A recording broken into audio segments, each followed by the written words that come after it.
ভাবুন তো, আপনার এবং আপনার পরিবারের জন্য বছরে কত টাকা খরচ করছেন ল্যাব টেস্টের পিছনে। কমেন্ট করে জানাবেন প্লিজ। সত্যি অবাক করার মতন বিষয়টি হলো, সুইডেনে সব ধরনের টেস্ট এবং যত দামি টেস্ট হোক না কেন এবং যতবার ইচ্ছে করাতে পারেন, এবং রোগীরা তা করতে পারেন সম্পূর্ণ বিনামূল্যে। সুইডেনে যেখানে বলতে গেলে কাগজ ব্যবহারই হয় না, শুধুমাত্র একটি আইডি নাম্বার দিয়েই সব কিছু, সেখানে বাংলাদেশে এখনও আমরা কাগজ, ফাইল আর রিপোর্ট নিয়ে বিগত কয়েক দশক ধরে দৌড়ের উপরে আছি। প্রশ্নটা হলো, আর কতদিন আমরা শুধু অভিযোগ, হুমকি ধামকি, গায়ের জোর, টকশোতে গলাবাজি, তেলবাজি আর ব্যক্তিগত সুবিধাভোগীদের অন্যায়কে প্রশ্রয় দেব?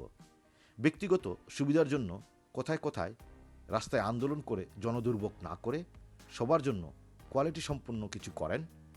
ইউরোপিয়ানরা এভাবেই বেসিক্যালি চিন্তা করে। আপনার মতামত এবং প্রশ্ন কমেন্ট করে জানাবেন প্লিজ। তাহলে আজ এ পর্যন্তই, দেখা হবে পরের ভিডিওতে। সকলকে ধন্যবাদ।